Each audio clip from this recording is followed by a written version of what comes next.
Salut Jean-Baptiste, Salut Gaël. je suis ravi de t'accueillir sur Aventure Humaine aujourd'hui. J'ai envie de dire qu'on est presque en direct du Vélodrome. On est Ça pas va loin. déjà lancer, ça va déjà lancer un petit peu la thématique du jour, ce projet qui s'appelle Vista.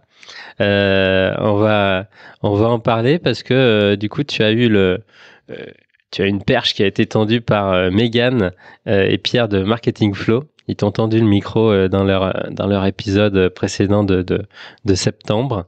Et du coup, je suis ravi puisqu'on fait partie de cette belle communauté. On est tous les deux membres de cette team sur le Growth for Good. Euh, avant de commencer et de plonger dans cette aventure, est-ce que tu peux te présenter en quelques mots, s'il te plaît? Ouais, je m'appelle Jean-Baptiste, j'ai 31 ans, j'ai deux enfants et j'ai fondé Vista, dont je suis le président aujourd'hui. Génial. Est-ce que du coup, tu peux nous partager un petit peu si tu avais un premier souvenir, peut-être ce jour J, ce jour 1 de la vie de Vista, euh, un, un- un premier souvenir ou un premier acte qui a tout déclenché, qu'est-ce que ça serait?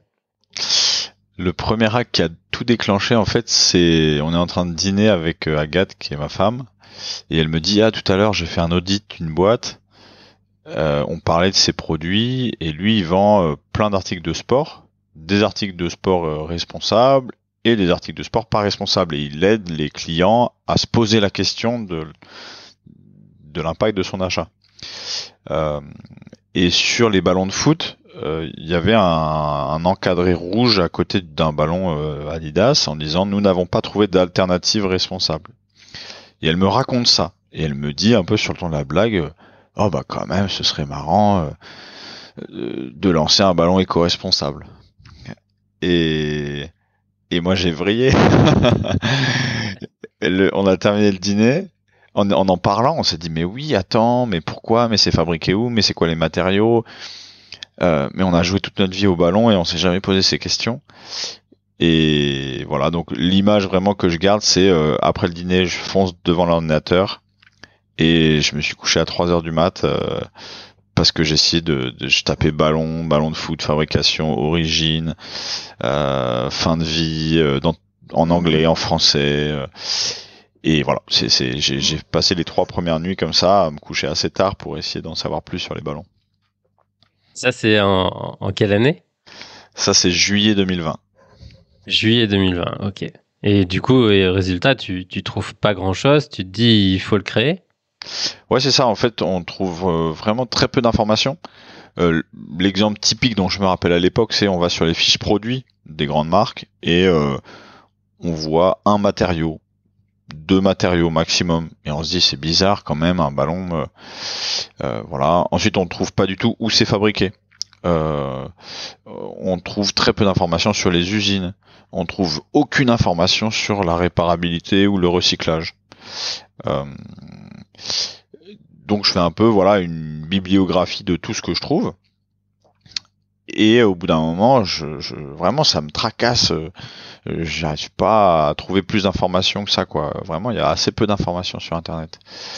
Et c'est là où Agathe, encore une fois, dit bah écoute, ce serait peut-être intéressant de se rapprocher de spécialistes, d'ingénieurs qui vont nous aider à comprendre les matériaux et leur origine. Et elle dit ça, et, et je pense dans les 2 heures, j'avais contacté 8 écoles d'ingénieurs en tapant, je sais pas, à Polytechnique, mais aussi des plus petites, des spécialisées en matériaux, des généralistes. Et il se trouve qu'en septembre, donc assez vite, il y a 2 projets de recherche qui démarrent à l'ITEC, qui est une école d'ingénieurs spécialisée en matériaux à côté de Roanne. Et en fait, c'était la meilleure décision qu'on ait jamais. Enfin voilà, ça a lancé le projet. Il y a 12 étudiants qui ont travaillé à mieux comprendre les ballons, à étudier leur recyclabilité, à étudier leur éco-responsabilité. Et on a gagné un temps fou grâce à ces 2 projets de recherche.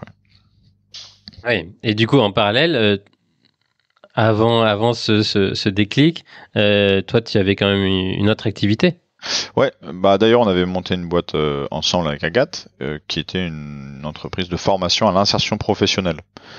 Où en fait Ok. on formait des jeunes ou on formait des formateurs qui allaient former des jeunes, plutôt des jeunes des défavorisés, des collèges, lycées, REP, REP+. Euh, donc c'était l'activité qu'on avait développée à Paris, à Lyon, et que on venait d'arriver à Marseille, donc on voulait développer à Marseille. Et en plus, il y a un fil conducteur du coup qui se poursuit encore aujourd'hui avec Vista. Ah bah l'insertion c'est vraiment le cœur du. C'est les gens ils me demandent mais pourquoi l'insertion? C'est bizarre. En fait moi j'ai pas d'explication. C'est le cœur de ce que j'aime faire vraiment. C'est donc ouais il y a un fil conducteur qui est d'ailleurs avant ce projet qu'on a créé avec Agathe qui était pas dans ma vie professionnelle mais je suis très impliqué dans des actions sociales ou de solidarité. J'ai habité tu vois avec des personnes qui sortaient de la rue. J'ai été entraîneur de foot pour des personnes qui habitaient en centre d'hébergement d'urgence. Euh, donc c'est quelque chose vraiment qui fait partie de moi.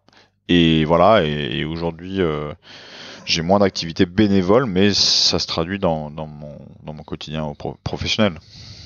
Ok. Et donc, si on reprend ce, ce projet de recherche là que tu as mis entre les mains de ces 12 étudiants, qu'est-ce qu'ils vous rendent et à partir de quand ils vous le rendent, cette matière?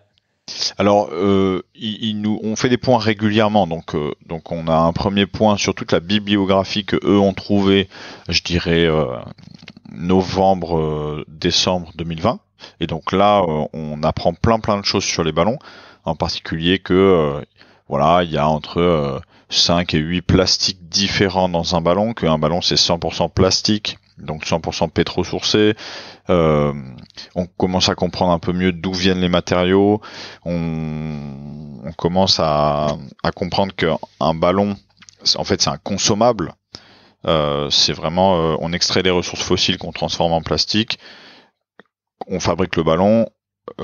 Bon, pour l'Europe, on l'envoie en Europe. On joue avec, on le jette. Tu vois, donc c'est vraiment un cycle très linéaire. Euh, bah voilà, on comprend un peu plus aussi la durée de vie d'un ballon. C'est très difficile évidemment de faire une moyenne, mais on sait qu'il y a des ballons aujourd'hui qui durent un jour. Je sais pas si tu joues en foot en salle par exemple. Les ballons en foot en salle, euh, ils durent entre 1 et 15 jours et en moyenne 50 heures. Donc 50 heures, c'est moins de 10 jours quoi, en foot en salle. Donc Pourquoi aussi rapidement? Tu vois, j'aurais peut-être imaginé un match de Ligue 1 ou un match évidemment là 90 minutes, bim, les ballons ils sont changés parce que voilà c'est officiel. Mais en foot en salle, qu'est-ce que ça change? ça change que c'est une utilisation intensive. On met des gros shoots dans un petit périmètre. Les ballons, ils prennent les murs, ils prennent le plafond. Et en fait, je vais pas rentrer trop dans le détail. Mais concrètement, aujourd'hui, les foot à 5, les grosses marques de foot à 5 n'achètent pas de ballons. Ils ont des sponsoring avec les grandes marques de foot qu'on connaît, Nike, Adidas. Euh, donc les centres de foot à 5, à la limite ils s'en fichent, ils reçoivent des ballons Ah oui, gratuits. ah oui. Et les marques, eh ben, elles veulent mettre en avant les ballons qu'elles ont envie de vendre aux particuliers. Et il se trouve que en ce moment en particulier, et on a tous les arguments pour le soutenir, donc je vais quand même citer la marque. Hein, on a les ballons Nike aujourd'hui, leur gamme Aerosculpt qui soi-disant est très très excellent toucher de balle. En fait, en moyenne, ils durent 2 jours en foot à 5. Peut-être ils sont en excellent toucher de balle, mais ils sont très peu résistants, quoi. Ok.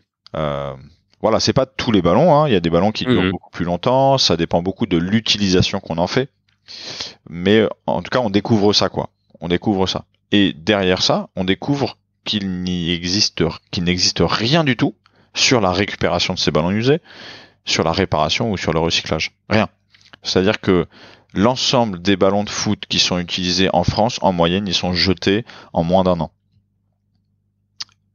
Et c'est évidemment énorme puisque c'est le sport le plus populaire et le plus pratiqué en France et dans beaucoup de pays.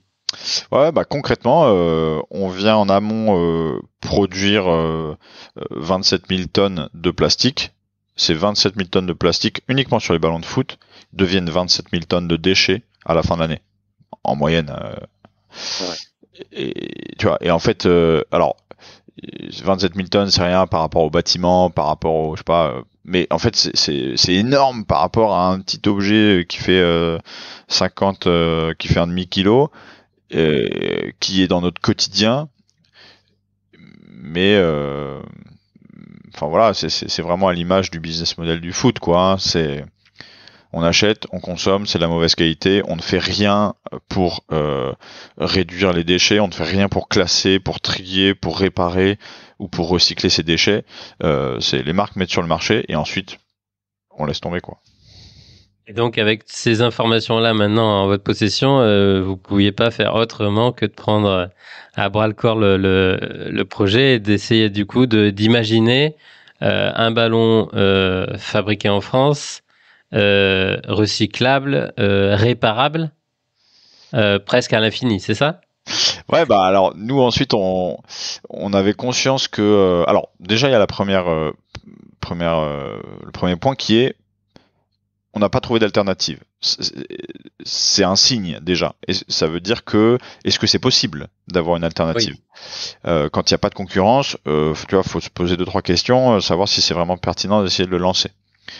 La deuxième chose, c'est qu'on comprend que un ballon c'est très technique. C'est un objet commun. Tout le monde voit ce que c'est qu'un ballon, mais personne ne sait vraiment ce que c'est qu'un ballon. Et il y a plus les deux savoir-faire dont on a besoin pour fabriquer un ballon en France. Les deux savoir-faire, c'est quoi? C'est la filière matériaux. Aujourd'hui, s'il y a 5 à 8 matériaux dans un ballon, chaque matériau est utile, mais on ne sait plus fabriquer ces matériaux en France. Ensuite, le deuxième point, c'est une fois qu'on a les matériaux, il faut savoir coudre le ballon. Coudre le ballon, c'est très technique aussi. Il faut coudre à partir de matériaux plats, un ballon qui va devenir parfaitement rond, sans qu'on voit où est-ce qu'il a été ni commencé ni fermé.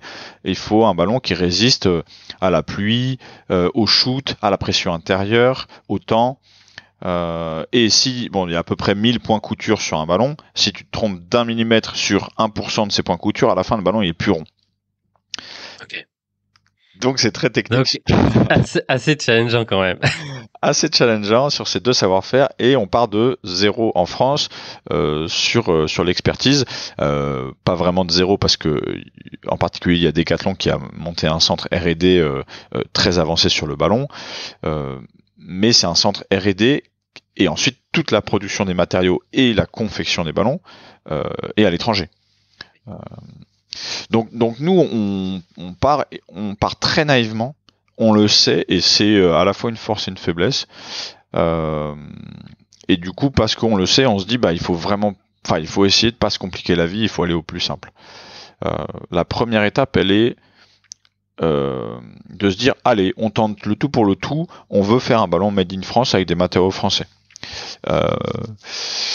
Et donc on part on se rend vite compte que on n'y arrivera pas tout seul. Je contacte 2-3 industriels et puis en fait ils rigolent, tu vois, ils me disent en fait si on n'a pas d'expertise en France, on n'a pas d'expertise en France, on va pas l'inventer à moins que vous ayez 1 million à mettre sur la table, quoi.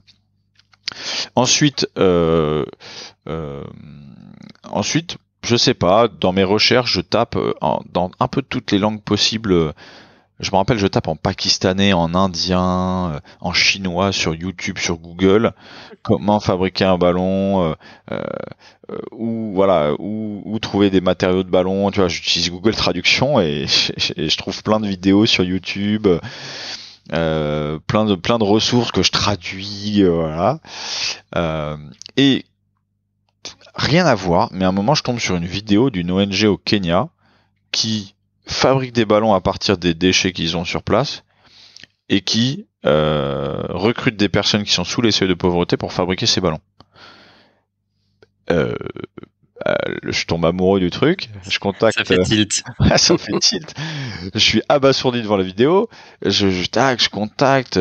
Je vais sur LinkedIn. J'envoie un message à celui qui apparaît comme le président. Il me répond dans la demi-heure. Il me dit oui, on s'appelle. Je suis là, waouh, qu'est-ce que c'est que cette histoire? On s'appelle et là commence l'histoire qui continue encore aujourd'hui avec cette ONG qui s'appelle Eleven Kicking et qui depuis presque 20 ans maintenant, fabrique des ballons de foot à partir des matériaux qu'ils récupèrent au Kenya, voilà, et qui donnent des emplois à des personnes qui sont sous les seuils de pauvreté. Aujourd'hui, il y a 100 personnes dans leur staff qui fabriquent à peu près 100 000 ballons par an. Et ces ballons, voilà. Donc, on a toujours la complexité des matériaux. Ils n'arrivent pas à faire 100%, ils n'arrivent pas à faire un ballon à partir de 100% de déchets, mais il y a 50% de déchets qui sont utilisés pour fabriquer des ballons. Donc ça fait quoi? Ça fait 50% de plastique en moins et 50% de déchets en moins jetés. Bon bref, et comme c'est une ONG, j'imagine donc c'est assez on va dire que leur savoir-faire est en open source, ils vous mettent très facilement à disposition toute leur expérience, leur process pour faire tout ça. Alors en fait non, parce que oui et non. Non, c'est pas open source parce que l'expertise d'un ballon, il y a vraiment une barrière à l'entrée. Si tu veux savoir comment coudre un ballon, tu peux pas le savoir. En fait, c'est vraiment un savoir-faire qui est très localisé Pakistan, Inde. Maintenant beaucoup Chine aussi, mais d'ailleurs nous, même après le projet étudiant, on ne savait pas comment fabriquer un ballon. Tu vois, on avait une idée des matériaux, on avait une idée grâce aux vidéos YouTube de ok, il faut une machine à coudre, ok, ça se coud à la main, mais la technique vraiment pour faire un ballon parfaitement rond, le fermer, faire disparaître les fils, ça on l'avait pas. Et d'ailleurs le Kenya la donne pas facilement parce que s'il la donne facilement, il la donne facilement à des projets qui sont cohérents avec l'ONG. Et en fait, il a fallu voilà bien montrer, bien valider cette confiance et cette adéquation dans les valeurs, quoi. Ouais, tout à fait, tout à fait. Et comme nous, notre point numéro 1, il était, on veut créer des emplois en fabriquant des ballons de foot en France. Et ben voilà, on était tout de suite matching. Tout de suite aligné avec eux. Et voilà, tout de suite aligné avec eux. Très vite, on commande des exemplaires de leurs ballons et des matériaux. Première étape, je me dis, on va répéter, on va copier leurs matériaux en France. Parce que comme on voulait un truc 100% made in France, mais en fait très compliqué de répéter. Pareil, tu vois, je contacte, je sais pas, pour avoir des rebuts de sièges d'hélicoptères, de sièges de voitures, je contacte des décharges, je contacte des Airbus hélicoptères. Tout le monde me rigole au nez. Ils me disent, bon vous voulez combien de tonnes de ces matériaux? Je suis là, non, je voudrais 3 kilos pour faire un test. Ils disent, non, c'est pas possible. Donc on se dit, ok, on va partir avec les matériaux du Kenya et on va confectionner le ballon 100% en France. Et là on travaille avec des prototypistes aux quatre coins de la France à qui on envoie les matériaux. Et en fait personne n'y arrive. Je rentre pas dans les détails, il y a une différence entre la couture main et la couture machine. Le Kenya fabrique en couture main. C'est la couture la plus résistante, la seule réparable, mais qui met plus de temps à être fabriquée. Évidemment. Voilà. Et nous, en France, on pouvait pas faire de la couture main, en tout cas pas entièrement, parce que 3 heures de temps, ça fait des ballons qui sortent à 100 € et y a pas de marché, quoi. Donc on tente avec les matériaux du Kenya de faire de la couture machine. Et là, malgré le fait qu'on travaille vraiment avec des prototypistes en maroquinerie, en sellerie, on n'y arrive pas. Là, le projet, il allait s'arrêter en fait. On est à l'été 2021, on n'a pas trop de solutions. On doit s'éloigner de ce qu'on voulait faire initialement, c'est-à-dire un ballon made in France. Mais c'est quand même dommage parce que il y a des signaux, tu vois. Il y a des signaux. Decathlon, par exemple, a contacté l'école d'ingénieurs avec qui on a travaillé 15 jours après nous, au début. pour le même projet. Mm. On se dit, ah purée, c'est bête quand même de laisser tomber, il y a quand même des gros acteurs qui s'intéressent. Et puis moi je commence un peu à en parler sur LinkedIn et vraiment ça marche. Enfin tu vois, ça, il y a des retours quoi, il y a des retours et ce questionnement qu'on a de, on ne s'est jamais posé la question de où sont fabriqués nos ballons, quels sont les matériaux, qu'est-ce qui deviennent en fin de vie. Et ben en fait, les autres personnes non plus ne se sont pas posé la question, mais c'est une question qui paraît évidente quand on se la pose quoi. Et là, je sais pas, je me dis bon, quand même. Et je me rappelle, j'envoie un mail à un de mes mentors en lui disant, écoute, je sais pas ce que t'en penses, mais on pourrait vraiment être en mode très start-up dans l'état d'esprit, c'est-à-dire accepter de pas être parfait, mais commencer une première étape minimale euh, et voir ce que ça donne. Et Le, l'étape minimale, c'est le MVP. ouais, voilà, en fait, on va faire un MVP quoi. Et l'étape, ce MVP, c'est en fait le Kenya va coudre 80% du ballon. Il va arriver troué en France et moi je vais essayer de le fermer, tout simplement. Euh, et au début, donc je commente un ballon ouvert. J'ai aucune technique. J'essaie de le fermer. Le ballon est pas rond et on voit les fils de partout et tout. Je me dis, bah non, mais quand même, je suis pas loin. Donc, je demande un coaching justement au Kenya sur comment bien travailler le ballon, comment fermer le ballon. Et là, j'ai 1 heure et demie de vidéo incroyable sur Zoom enregistré. Ça capte pas, mais il me montre les fils, les aiguilles, le ballon. Et il m'explique comment faire. Je pense que je fais, je sais pas, 8-10 ballons.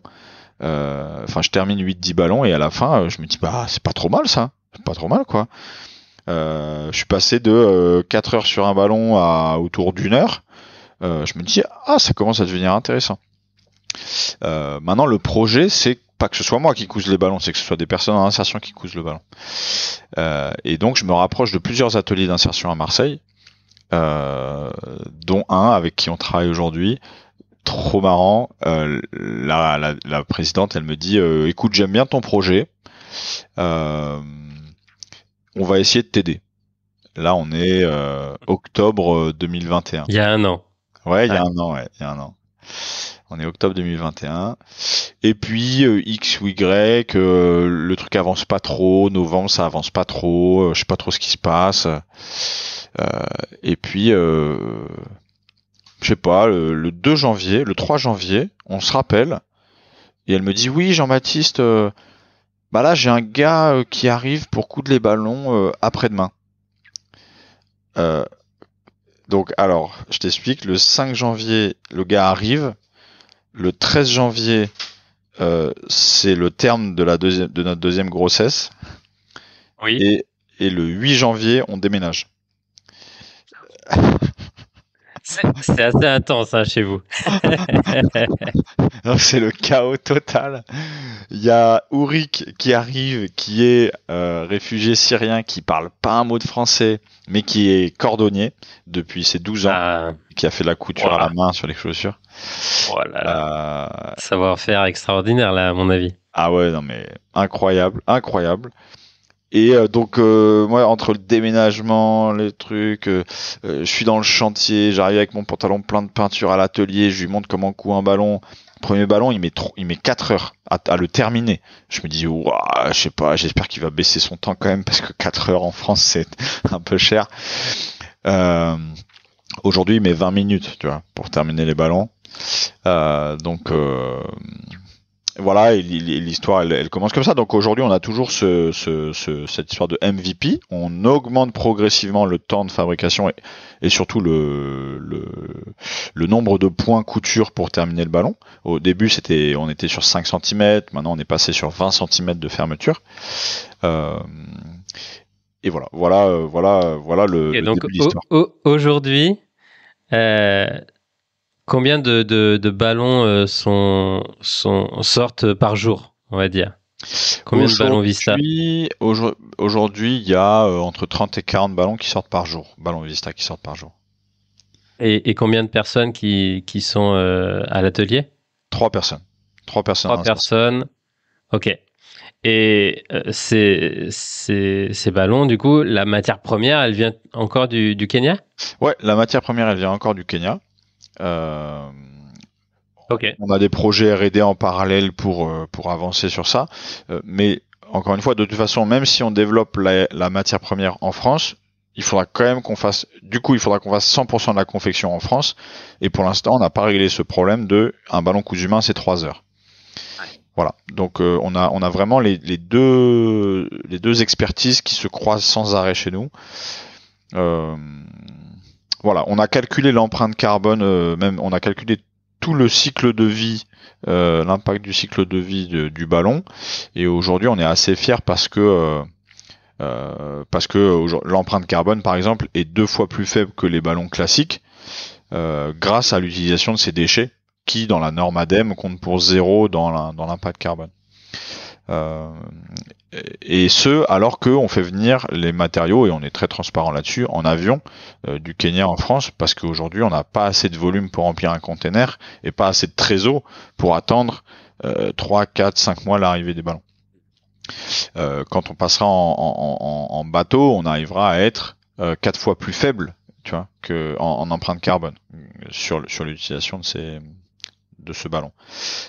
Et encore, ça c'est à durée de vie égale, parce que encore une fois, c'est un peu de sérendipité, c'est Ulrich à un moment il termine un ballon et puis on commence à jouer avec, et puis en fait la vessie elle avait mal collé à l'intérieur. La chambre à air qu'on vient gonfler. Et donc, elle bougeait à l'intérieur, c'était pas agréable. Et il se dit, je vais rouvrir le ballon et je vais recoller la vessie. Et j'étais là, oh, t'arriverais à faire ça? Et en fait, on a découvert grâce à lui qu'on arrivait à réparer nos ballons. On arrive à réparer une vessie qui est crevée, on arrive à réparer une couture qui est déchirée, on arrive à réparer un panneau qui est déchiré, qui est coupé en deux. Et donc non seulement nos ballons ils sont cousus main, donc c'est la technique de fabrication la plus solide. Un ballon comme ça à utilisation classique, il peut durer 4 ans, 5 ans quoi. Et en plus de ça, on peut réparer le ballon si s'il y a un problème dessus. Donc bientôt, vous allez être capable de faire comme Patagonia en disant, vous nous les renvoyez et on peut les refaire partir du coup sur une nouvelle vie. Ouais, carrément, c'est complètement l'idée. Patagonia, c'est vraiment une grosse inspiration pour moi. Aujourd'hui, on garantit la réparation des ballons sur 2 ans et progressivement, on va allonger cette réparation. La petite différence, c'est que entre une veste de ski Patagonia, enfin tu vois, on shoot pas dans une veste de ski Patagonia. Alors qu'un ballon, vraiment, on shoot dedans, il peut se faire mordre par un chien, on peut c'est ce que j'allais dire. Voilà. Donc il faut qu'on apprenne progressivement quelle est l'utilisation et quel usage font nos clients sur le ballon. Donc il y a ce service réparation aujourd'hui qui est de 2 ans. Peu importe ce qui se passe, peu importe, nous on va pas demander de justification. Et ensuite, après ces 2 ans, on a un système de 0 déchet, c'est-à-dire qu'on récupère l'ensemble de nos ballons que les personnes soit veulent plus utiliser, soit ont cassé, pour nous les rentrer dans notre programme de réparation et en échange d'un bon d'achat. Ok. Et donc aujourd'hui, toute la production, vos clients sont plutôt des particuliers ou vous avez déjà commencé à les faire tester, on va dire, par ce foot à 5 là, en salle qui peut-être être un petit peu plus évidemment intense. Alors, on a beaucoup de clients particuliers. Malheureusement, comme je te disais tout à l'heure, les foot à 5 ils reçoivent, en fait, ils achètent pas leur. Et ouais. Et ouais. Est-ce que vous avez juste peut-être mis en place un test? Nous, on joue toutes les semaines avec nos ballons en foot à 5. Ok. Donc tu vois, on a des ballons avec lesquels on joue depuis 6 mois en foot à 5. Alors on n'est pas sur une utilisation intensive parce qu'on ne joue pas 5 heures par jour. Oui. On joue 1 heure, 1 heure et demie par semaine toujours avec le même ballon. Voilà, pour l'instant on n'a rien à redire sur nos ballons. Et il y a un centre de foot à 5 indépendant à Aix qui vient de prendre 10 ballons.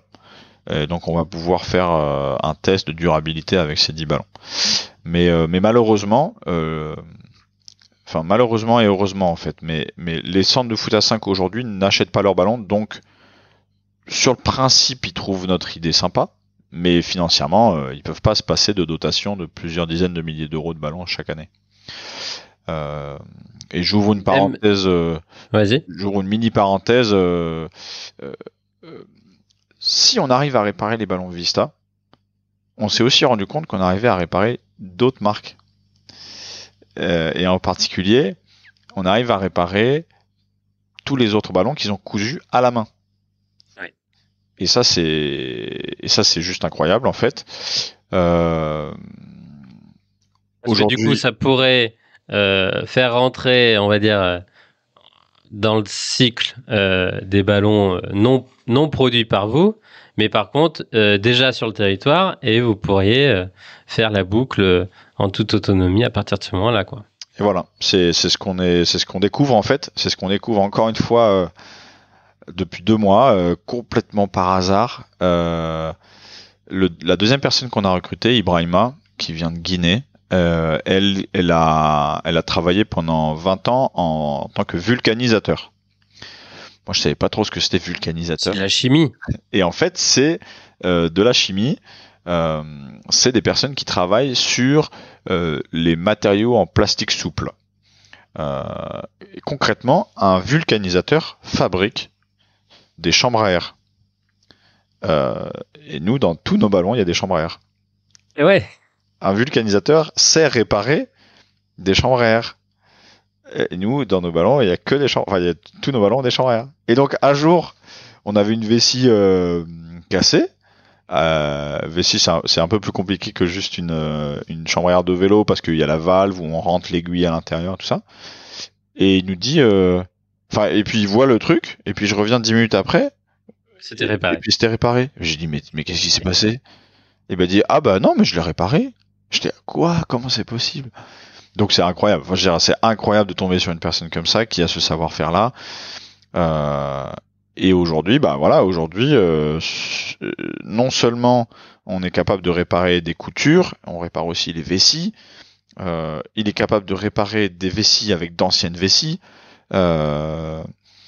C'est voilà. Donc je reprends le fil sur le foot à 5. Et sur même l'ensemble des ballons qui sont cousus main sur le territoire français, aujourd'hui, l'ensemble de ces ballons-là, et ça représente plusieurs millions chaque année, sont jetés. Moi, j'en ai jeté un paquet, des ballons, crevés, décousus, déchirés, en tout cas une petite déchirure, on peut réparer. On les jette. Voilà, on va pas les renvoyer en Asie pour qu'ils soient réparés, pour qu'ils reviennent ici. Et ben voilà, nous on est en train de changer ça et avec avec un gros centre de foot à 5 qui utilise des ballons cousus main, on est en train de voir si on peut pas réparer, donner une seconde vie à leurs ballons. Si ça c'est valable pour un centre de foot à 5, c'est valable pour les clubs, c'est valable pour les écoles, c'est aussi valable pour les particuliers. Donc on est en train d'essayer de comprendre. Ta question initiale, c'était qui sont vos clients. On est en train d'essayer de comprendre qui sont nos clients. Aujourd'hui, on a des particuliers qui nous achètent des ballons neufs. On a des centres de foot à 5 qui s'intéressent à nos ballons réparés. On a des instances publiques qui nous achètent des ballons neufs logotypés pour les grands événements sportifs qui arrivent. On a la Coupe du Monde de rugby qui arrive l'année prochaine, on a les JO qui arrivent, et donc on a des instances publiques qui ont une commande très RSE qui nous commandent des ballons neufs, et on a, j'espère, des particuliers, des écoles, des clubs de foot qui vont se dire et si j'allongeais la durée de vie de mon ballon en France, quoi. Et parce que du coup, là, je rebondis sur ce que tu viens de dire, Coupe du Monde de rugby. Donc là, depuis le début, on parle que du foot, mais effectivement, il y a tous les ballons rugby, handball, basketball, potentiellement à mettre dans la boucle. Ouais, alors basket, pas tout à fait pareil. Ouais, basket non. Basket non, parce qu'il n'y a pas de couture sur un ballon de basket. Oui. Un ballon de basket, il va être ce qu'on appelle thermocollé. C'est-à-dire qu'on va gonfler la chambre à air et on va coller au-dessus les parties dures du ballon. Mais handball et rugby, c'est... Ouais. Ouais. ça marche. Nous, on a déjà fait des tests sur foot, rugby, volley. Ah oui, Ouais, ballon de volley. Et on est en train de faire des tests sur le ballon de hand. génial. Donc, ça pourrait être.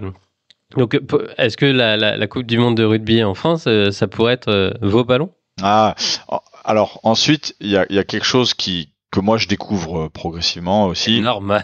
Alors il y a les normes, ça c'est sûr, c'est une chose, mais il y a en fait beaucoup le sponsoring.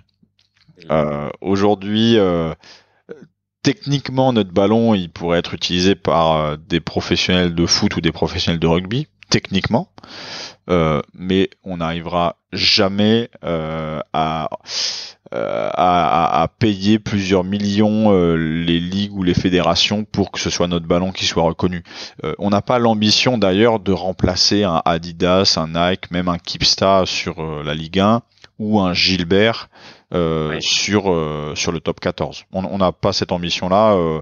Je pense que c'est vraiment d'autres contraintes, c'est d'autres problématiques, c'est d'autres niveaux de. Tu vois, nous on veut aller sur un marché aujourd'hui où il y a personne, c'est-à-dire des ballons qui polluent moins, qui sont réparables, et des ballons des autres marques qui sont réparés. Ok, est-ce que par contre, tous les ballons en ce moment, je sais pas, de la Ligue 1, vous arrivez à toquer à la porte de la Fédé en disant coucou, nous on veut bien tout récupérer tous les dimanches soirs? Alors là, on toque à la porte de Decathlon pour Décathlon? récupérer des ballons, et ensuite, je me rends compte que c'est technique. En fait, les ballons officiels de la Ligue 1 joués par les joueurs pros, ils sont pas cousus, ils sont thermocollés. Ah ok. Ouais.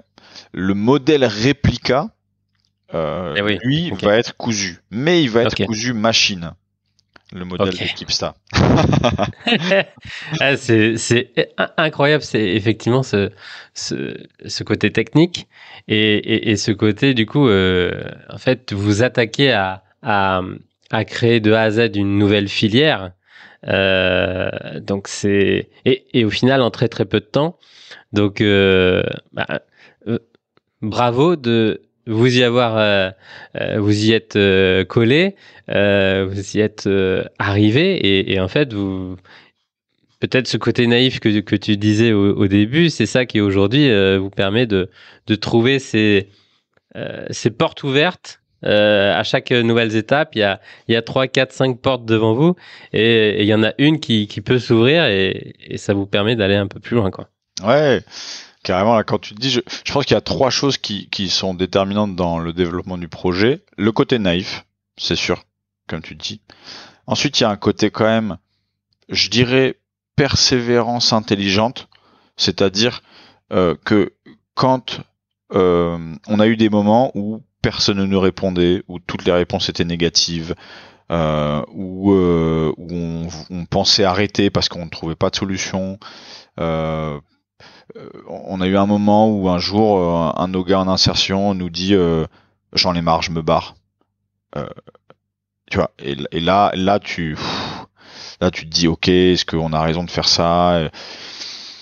Donc il y a une persévérance, mais intelligence aussi, dans le sens où bah, notre idée initiale de faire un ballon 100% made in France, elle est dans notre tête, mais si on l'avait gardé, si on voulait vraiment insister là-dessus, on y serait toujours et on n'aurait jamais ni fabriqué, ni terminé, ni réparé un ballon. Donc, tu vois, il faut savoir garder le cap, mais prendre les virages au moment où ça se présente. Et la dernière, le troisième élément, c'est une question. Alors chacun l'appellera comme il veut, mais c'est une question de chance sympa, agréable, en tout Des cas rencontres. ouais, des rencontres. Tu vois, des rencontres. Cette directrice de cet atelier d'insertion à qui on parle pas pendant 2 mois et au bout de 2 mois qui m'appelle, qui me dit j'ai un gars qui arrive demain, faut le former, il arrive spécifiquement sur les ballons. Je suis là, waouh quoi. Et puis ce gars qui arrive, c'est un couturier, et puis le deuxième qui arrive, il est vulcanisateur. Decathlon qui demande le projet, le même projet que nous 15 jours après nous. Donc tu vois, c'est beaucoup de, c'est sympa. Enfin, tu vois, c'est sympa de se tourner et de voir ça, quoi. Et justement, Decathlon aujourd'hui, quel est le positionnement avec eux? C'est d'être le partenaire qui est le plus agile qu'eux et peut-être un tout petit peu plus avancé, en tout cas sur une partie. C'est un vrai partenariat à mettre en place ou c'est compliqué dans la communication, dans leurs besoins et dans leur manière de faire? Alors Decathlon, je me rendais pas compte. Je sais pas, je pense qu'on a 4 ou 5 points d'attache chez Decathlon qui sont différents, qui sont avec des personnes différentes. C'est une grosse machine. C'est une grosse machine. C'est une grosse machine. On est en lien avec l'équipe Ballon, qui est composée d'une douzaine ou d'une quinzaine de personnes, des ingénieurs, des acheteurs, des spécialistes, à qui on a présenté le projet, les matériaux, les personnes en insertion, tout ça, et qui a eu, trop sympa, qui ont testé nos propres ballons sur les normes internationales et qui nous a donné l'autorisation de dire les ballons Vista sont testés et validés par Decathlon sur les normes internationales. Autant dire que ça c'est un cadeau, quoi. C'est ouf. Ah ouais. Ah non, c'est en fait quand tu développes un ballon éco-responsable, la première question qu'on va te demander c'est est-ce qu'il tient la route ton ballon? Et de dire qu'il a été testé par Decat sur le poids, le rebond, la sphéricité, la pression intérieure, la résistance, 2500 shoots contre un mur en béton, bah ça rassure tout de suite, quoi. C'est bon. Donc, voilà, ça c'est la première étape avec Decathlon. Nos ballons aujourd'hui ils sont aussi dans un magasin Decathlon à Manosque. Marseille, ouais. Ouais, dans le sud. À côté, ouais. Trop sympa à ce directeur de magasin d'accepter les ballons et de faire un test voilà pendant jusqu'à Noël. Ensuite, on a la marketplace de Decathlon qui est intéressée pour nous référencer. Ensuite, on a la direction RSE qui a eu dans les mains un des ballons qu'on avait réparé de Decathlon et qui est reparti avec le ballon. Oui. En disant en fait, faut absolument qu'il se passerait un truc entre nous, quoi. Ok. Donc voilà. Il y a une histoire d'amour qui est en train de naître. Ensuite, j'espère. J'espère aussi. Et nous, faut qu'on apprenne, faut qu'on sache, faut qu'on comprenne où est-ce qu'on doit se positionner progressivement, sans se mettre la pression. Mais est-ce que le focus c'est vraiment ballon neuf en B2C? Est-ce que le focus c'est plutôt ok, on va être le service réparation des marques, des ballons en France? Voilà, faut qu'on comprenne là où est notre positionnement le plus intéressant, quoi. Une question là qui vient tout de suite, c'est justement pourquoi Vista? Ah ouais. Quelle est l'anecdote derrière le nom? En fait, avoir la Vista, c'est avoir une bonne vision du jeu. C'est une expression courante dans le sport. Ok. Donc là, je suis démasqué. Effectivement, je ne joue absolument jamais à des jeux de ballon. Ouais, c'est vrai. Alors, c'est des jeux de ballon, c'est aussi je me rappelle très fort, quelques 2-3 mois après avoir décidé Vista, il y a Roland Garros et le commentateur qui dit "Waouh, Nadal, quel Vista!" Tu vois, et là c'est beau, tu vois, c'est et magnifique. Même, sur des matchs de foot, des matchs de rugby. Moi j'ai grandi avec ce mot, en fait. J'ai fait 16 ans de rugby. Paradoxalement, j'ai pas fait de foot, mais j'ai fait 16 ans de rugby. Et j'ai grandi avec ce joueur, il a la Vista. Bravo JB pour ta Vista. Quand tu regardes un match, quelle Vista. Alors c'est pas une expression que tu vas dire 10 fois dans le match, mais tu vois, c'est une expression discrète mais connue des amateurs de sport. Génial. Donc effectivement très très aligné. Et c'était disponible? Oui, avec Vista Ballon, ouais. Oui, c'était disponible. La petite anecdote, c'est qu'il y avait une marque de ballon qui s'appelait Vista. Non, il y avait un ballon d'une marque qui s'appelait Vista avant, mais qui a fait faillite il y a une dizaine d'années. Donc nous, on a regardé, on a déposé et c'était disponible. Super. Si du coup on se projette un petit peu, quel est le rythme et les besoins que que tu vas mettre un petit peu en priorité. Est-ce que c'est un rythme, une croissance, on va dire petit à petit, étape par étape, porte après porte ouverte, ou à un moment là tu sens qu'il y a une accélération et des besoins un peu plus au niveau peut-être de levée de fonds ou de partenaires plus gros à aller chercher?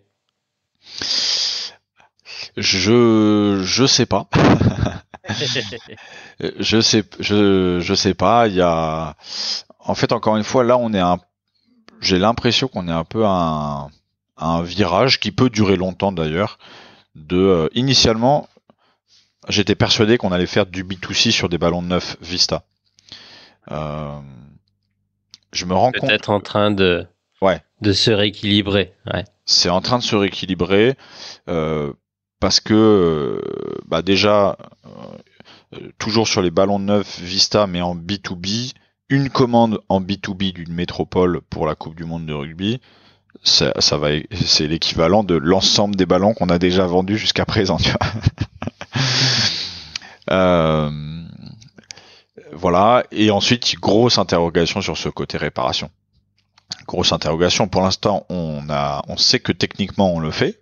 On sait que techniquement on répare des ballons. L'anecdote en plus, j'en parle parce que c'était hier soir, j'ai fait un five avec les gars de l'équipe. On ramène toujours nos ballons du coup.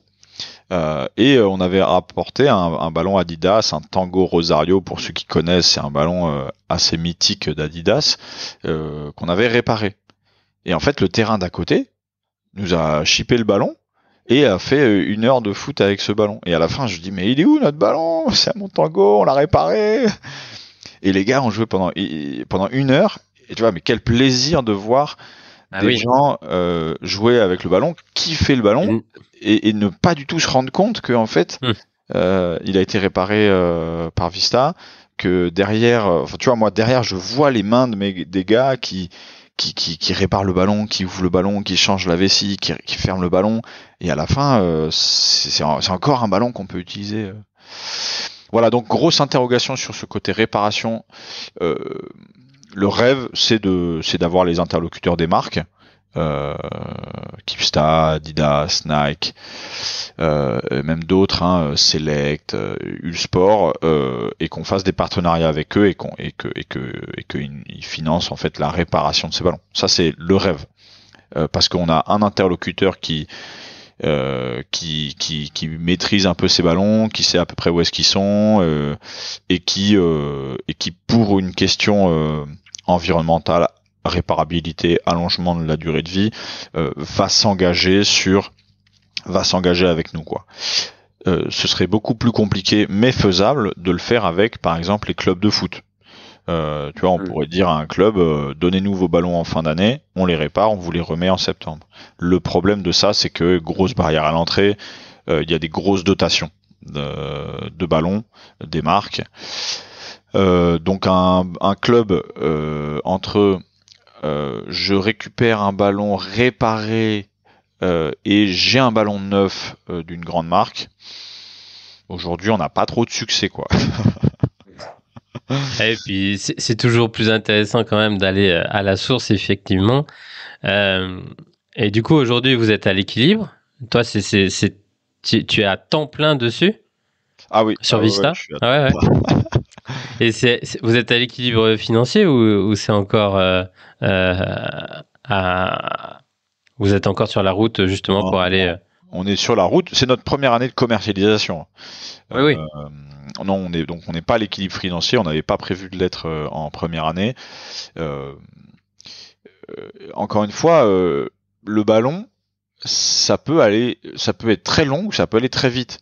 Une métropole qui s'engage à nos côtés et qui commande plusieurs milliers de ballons pour la Coupe du Monde de rugby ou pour les JO, c'est jackpot. C'est jackpot en fait, c'est jackpot. Bien sûr. Et l'ensemble des métropoles qui reçoivent les événements sport sur les 2 prochaines années vont commander des ballons. Donc tu vois. Mais pour l'instant on n'est pas à l'équilibre. Pour l'instant on n'a pas encore, on est en contact avec certaines, on n'a pas encore topé. Et donc on peut pas dire que on est à l'équilibre en 2022. Non. Et donc tu conserves enfin comment tu fais c'était dans le deal avec ta femme pour être 100% sur Vista? C'était oui, voilà, c'était dans le deal avec ma femme. Initialement, on est tous les deux associés. Enfin, initialement, on est tous les deux associés. Elle a un CDI à côté qui nous permet de vivre en fait. Hein, concrètement, Ok. moi, là, je suis en fin de droit chômage. Je vais être payé le SMIC par Vista à partir de janvier. Euh, et voilà, tout ce projet, il y a beaucoup de choses qui font qu'il aurait pas pu exister. En particulier, si Agathe, elle avait pas un CDI à côté, le projet, il aurait pas pu exister ou différemment. Hmm. Ok. Merci pour cette transparence et effectivement, du coup, on comprend que vous êtes emporté par le ballon. Ouais, ouais, non, Si non, c'est. on, Ouais. T'as juste un dernier point sur la question financière, ouais, c'est toujours un challenge, hein, c'est toujours un challenge de s'y retrouver. Aujourd'hui, il y a 8 personnes dans l'équipe. Il y a 3 personnes en insertion, 3 alternants, une CDI. Donc tout ça, la boîte les paye, tout ça. Et c'est sûr que moi, qui suis depuis 2 ans et demi sur le projet, je suis pas payé par la boîte. on passe toujours en dernier, malheureusement, ouais. On se met toujours à cette place-là, ouais, Ouais. pour beaucoup. Et il y a une question aussi. Je pense que beaucoup d'entrepreneurs connaissent ça. En tout cas, nous, on pouvait pas lancer sans fonds, sans argent, parce qu'on a besoin de trésor, on a besoin d'acheter des stocks. Donc, il y a une question, il y a une vraie question d'aller chercher des fonds, de savoir aller chercher des fonds.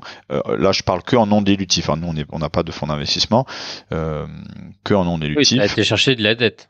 Voilà, de la dette, des prêts d'honneur et un tout petit peu de subvention. Mais tout ça, c'est un travail qui est très éloigné du quotidien ballon. Mais si je l'avais pas fait en amont, encore une fois, le projet pourrait pas exister. T'as été chercher quoi comme enveloppe? 100 000? Plus? Je suis allé chercher, si on inclut tout, campagne de crowdfunding inclus, 160 000. Ok. Et bah tiens, justement, comme on parle de crowdfunding, comment tu hackes un petit peu toute cette com? Je sais que tu es très actif sur LinkedIn, il y a un bon branding et une belle prise de parole. J'ai vu des photos au Vélodrome, donc comment tu mets en place un petit peu toute cette campagne de com et comment tu l'entretiens quasiment au quotidien? Euh, déjà, déjà, moi, je suis à l'aise que sur LinkedIn. Je n'ai pas de compte Instagram, j'ai pas de compte TikTok. Euh, Je suis bien comme toi, ouais. Euh, donc voilà, LinkedIn c'est gratuit et voilà. Donc il y a, je pense, 1 an et demi, j'ai décidé de m'y mettre. Bon, j'y étais avant, je postais, je sais pas, une fois par mois. Il y a 1 an et demi, je me suis dit quand même passe un peu en mode sérieux et depuis janvier, je poste tous les jours. Euh, et là, c'est sans rentrer dans les détails, euh, c'est euh, enfin le mot d'ordre c'est transparence sur ce qu'on fait, sur ce qu'on a envie de faire, sur ce qui se passe à Vista. Ça va être du coup partager des moments trop bien, des célébrations, partager des moments plus durs, partager bah justement tu vois les fonds qu'on est allé chercher. Bah j'ai fait des posts où j'ai expliqué comment on est allé chercher ça, qu'est-ce qu'on est allé chercher, quel montant, euh, Quoi? pourquoi, et pas avec l'effet waouh de regarder on a 160 000, mais de ça c'est trop bien, c'est une subvention, ça va être compliqué, c'est une dette sur ma tête, donc il va falloir rembourser. Tu vois, j'essaye dans la mesure du possible, même si ainsi toujours les réseaux sociaux, il y a toujours un biais, mais de partager, en tout cas, une certaine réalité, quoi.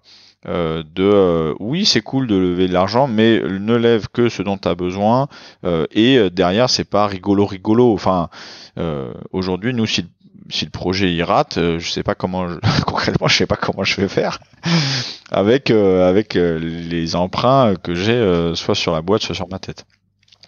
Mais en tout cas, j'essaye d'être très d'être très transparent, parfois trop. Il y a des gens qui me disent mais fais attention quand même, t'es concurrent, machin. Euh, mais en fait, je sais pas, il y a des trucs. Tu vois, il y a 2 ans, Decathlon avait pas du tout une telle transparence sur sa page ballon. Et bah, j'y suis retourné il y a 2 mois, je crois. Et bah purée, ils avaient carrément amélioré les matériaux qu'il y avait sur le ballon, où est-ce que c'était fabriqué, pourquoi c'était fabriqué là-bas. Et je sais pas, peut-être que j'y suis pour quelque chose, peut-être que j'y suis pas pour quelque chose, mais en tout cas, dans le monde du ballon, il n'y avait pas d'aiguille Ça à gratter, avance. quoi. Mais ça Ouais. avance, ouais. Avant, il n'y avait pas d'aiguille à Dans la gratter. bonne direction. Bah en tout cas, j'espère que ce que je fais, ça permet que ça avance dans la bonne direction. Vraiment, si c'est une goutte d'eau, c'est déjà très bien. Euh, et voilà, j'essaye vraiment de poster en étant à l'aise avec ce que je fais. Moi, je suis pas trop dans le clivage. Tu vois, je sais que Oui. beaucoup de formations LinkedIn te disent soyez clivant, ça va faire du buzz et tout. Ben moi, je suis vraiment, je suis pas à l'aise quand je crée des clivages. Je suis pas à l'aise avec ça. Euh, Parfois j'en crée sans le vouloir, tu vois, quand je donne mon opinion sur la Coupe du Monde, Oui. voilà. Mais euh, mais voilà, en tout cas, voilà, j'essaie vraiment d'être moi-même. Et maintenant, j'ai gagné une régularité qui fait que tous les jours je poste et c'est plus un effort. Et Et comment tu t'organises? Est-ce que chaque jour, tu sais que pendant 30 minutes, tu vas réfléchir au poste du jour ou tu as un minimum organisé et tu as planifié? ça va dépendre des périodes. Pour être honnête, il y a des périodes où je planifie, je sais pas, une semaine par exemple. Euh, mais quand même beaucoup. Globalement, j'ai dans ma tête les choses que je sais que je vais dire dans les prochains jours. Hmm. Mais c'est pas particulièrement planifié. Il y a beaucoup de choses aussi qui se décantent. Moi, je fais que du vélo, du coup, je vais au travail à vélo. Beaucoup de choses qui se décantent le matin quand je suis à vélo. Tu Ouais, vois, c'est pareil. Ça marche bien, incroyable, ça. quoi. Incroyable, incroyable. Je me rappelle de ce moment où j'étais à vélo, tac tac tac. Tout d'un coup, je me dis bon bah ça va être quoi mon poste d'aujourd'hui? Et là, je me rappelle, je sais pas pourquoi, ça fait une connexion avec un poème que quelqu'un avait écrit. Et en fait, si tu le lisais de bas en haut ou si tu le lisais de haut en bas, ça changeait tout. Et en gros, de bas en haut, je disais c'est la merde avec Vista, et de haut en bas, je disais c'est génial ce qu'on est en train de vivre. Hmm. Et je sais pas, j'étais à vélo, je me suis souvenu de ce poème, je tapais sur Google, j'ai changé toutes les phrases en mode Vista, ça fait un carton quoi. Les gens ils étaient là, mais c'est incroyable, je croyais que t'allais arrêter Vista et en fait tu m'as retourné. Enfin bon voilà, donc c'est un peu comme ça que ça se passe. Et puis maintenant qu'on a qu'il y a des alternants, on crée aussi du contenu sur Instagram, sur Ouais. TikTok, sur YouTube, et donc c'est aussi beaucoup plus facile d'agréger du contenu. Et parfois je vais poster quelque chose sur LinkedIn qui m'a pris littéralement moins de 2 minutes à aller chercher parce que tu vois c'est une vidéo TikTok qui a buzzé, donc je la mets sur LinkedIn en disant waouh regardez c'est marrant ça a buzzé. Euh, et voilà. Et parfois, c'est des posts beaucoup plus longs. Le post qui a le mieux marché pour moi, c'est un post d'ailleurs qui est pas trop Vista, mais c'était sur mon burn-out. Bah là, j'ai mis, je sais pas, j'ai mis beaucoup de temps à le rédiger, beaucoup de temps à sortir de ma tête et beaucoup de temps ensuite, une fois que j'avais écrit, à le corriger, à le remettre, tu vois. Ça, c'était quand le burn-out? C'était quand j'étais au Pérou. Ouais. Voilà, j'étais au Pérou à la fin de mes études. J'ai monté une boîte avant la fin de mes études là-bas. Et au bout de 2 ans, j'ai complètement explosé en vol, quoi. T'as mis tu t'en es rendu compte que tu avais explosé? Et combien de temps ça t'a pris pour revenir à une zone, on va dire, de turbulence un peu plus acceptable? J'ai remarqué que j'avais explosé parce que tout simplement j'étais devenu j'étais,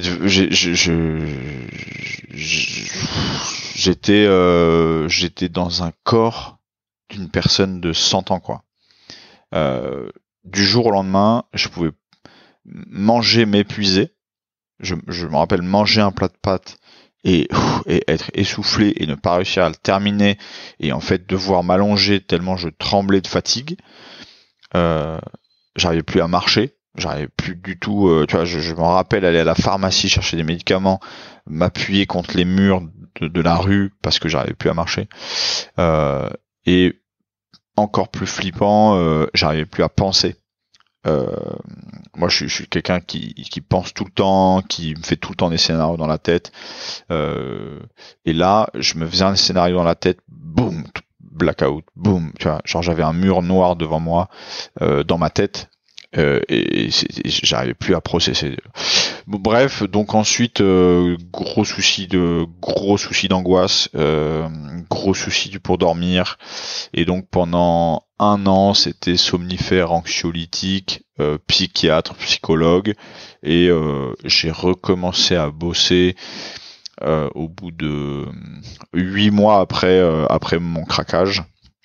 Euh, et j'ai, tu vois, j'ai eu mal à la tête tous les jours pendant 5 mois, et je me suis considéré guéri au bout de 2 ans, euh, quand j'ai pu retourner sur un terrain de rugby. Il se trouve que le rugby pour moi c'était un peu l'étape ultime parce que tu prends des chocs, parce que tu fais, tu vois, c'est intense quoi. Et pour moi j'ai grandi avec le rugby, j'ai fait beaucoup de rugby, j'ai essayé de retourner sur un terrain de rugby très vite. C'était l'angoisse, j'avais l'impression que j'allais mourir. Un an après, j'ai réessayé de retourner sur un terrain de rugby, j'ai pas réussi. Et donc 2 ans après, là, j'ai fait une année de rugby et tu vois, voilà quoi. Et du coup, avec ce recul-là et cette expérience, aujourd'hui, dans ton quotidien, dans ta semaine, à quoi tu fais extrêmement attention pour pas avoir de nouveau cette possibilité-là qui arrive parce que c'est un nouveau projet, c'est intense, c'est entrepreneurial. Il y a encore une fois, tu as repris des risques sur toi, tu entraînes la famille. À quoi tu fais vraiment attention et qu'est-ce qui est non négociable? Il y a pas il y a pas le choix. C'est tes soupapes, ta routine. Tu as besoin de ça. Qu'est-ce qui est là en tableau de bord de Jean-Baptiste? Ouais. Le tableau de bord de Jean-Baptiste, c'est mon sommeil. C'est si je vais me coucher, que j'arrive pas à m'endormir et que je suis en train de penser à ma boîte, ça va pas. C'est terminé les trucs de j'ai une super idée, mais ça aussi c'est mais ça c'est une bonne idée, mais tac tac, allez je vais noter tout ça, allez ça c'est en gros là quand je suis comme ça, je me lève, je note tout ce que j'ai dans la tête, je vais me coucher. Et si c'est 2 jours, 3 jours d'affilée, je ralentis le rythme, tu vois, je vais à la mer, je fais vraiment une activité pour couper quoi. Premier signaux, deuxième signaux, c'est concrètement, c'est pas très reluisant pour moi, mais est-ce que je commence à devenir désagréable autour de Mhm. moi, m'énerver un peu plus vite, tu vois, avec mes enfants, est-ce que je sens, tu vois, quelque chose que j'arrive pas trop à contrôler d'énervement. Troisième truc, c'est donc moi je fais beaucoup de sport, et c'est donc je commence à me connaître un peu, tu vois, sur comment mon corps réagit quand je fais tel sport, quand je me mets dans telle situation d'effort, et ça j'arrive à me dire en fait là je suis plus fatigué que d'habitude sur un effort identique, donc donc déjà réduis ton effort maintenant, et fais attention dans les jours qui viennent, voilà. Euh, je pense à ces trois trucs, et ensuite vraiment pas avoir peur. Et d'ailleurs c'est ce que je fais en ce moment, d'être accompagné par un professionnel. Là je suis accompagné par un psy. J'ai enjeu d'ego ou aucun souci, tu vois, à en parler. Je suis très à l'aise avec ça, et ça permet d'évacuer une partie du stress que j'ai sur la boîte avec les enfants, plutôt que de moi tout prendre sur moi, ou bien de tout mettre sur mes proches, en particulier ma femme, qui est pas non plus censée porter tout ça, quoi. Exactement. Ok, super. Merci pour évidemment toutes ces ressources et bien c'est authentique, mais effectivement on peut rien faire tout seul et c'est vraiment très très mauvais de tout garder pour soi, quoi. Ouais, carrément. Tu as parlé du coup voilà ton quotidien de papa. Tu as une newsletter qui s'appelle Parents Entrepreneurs. Et moi j'ai eu la chance d'écouter un superbe épisode sur le podcast Papa Velours. Euh, comment tu gères un petit peu cette partie et pourquoi tu as voulu documenter cette partie qui est peut-être un peu plus privée? Comment tu associes tout ça aujourd'hui? Ouais, bah, la découverte de la vie avec des enfants, ça nous a et ça m'a quand même beaucoup chamboulé. Nous, on a 2 enfants, un peu plus de 2 ans et 10 mois, donc ils sont assez rapprochés. Euh, et et je sais pas, on se classe dans la catégorie, s'il y a des catégories d'enfants. Enfin, en gros, depuis 2 ans, je pense qu'il y a 1 an et demi, on n'a pas eu une nuit complète. 1 an et demi où on n'a pas fait plus de 6 heures d'affilée de sommeil. Euh, euh, et ça continue encore maintenant. Tu vois, j'étais en retard ce matin parce que j'étais chez la psy pour le petit, qui en ce moment se réveille à 4 heures ou à 5 heures du matin. Donc, c'était. Je me rappelle d'une phrase qu'on se disait avec Agathe, c'était mais personne nous avait dit que c'était aussi dur. Mais ça, mais mais personne et pourtant tu te dis ouais si un petit peu mais peut-être le côté plutôt pour les mamans. Ouais. Mais je sais pas si c'est nous, notre génération de papa qui équilibrons comme on peut, avec un peu plus de conscience ou un peu plus de possibilités, puisqu'on est entrepreneur ou indépendant, en tout cas, mais oui. Mais putain, mais qu'est-ce que c'est dur. Ah ouais, c'est vrai. Oh, putain, Et de tout faire en même temps. Je te rejoins, hein, nous, Robin, il a un peu plus de 2 ans.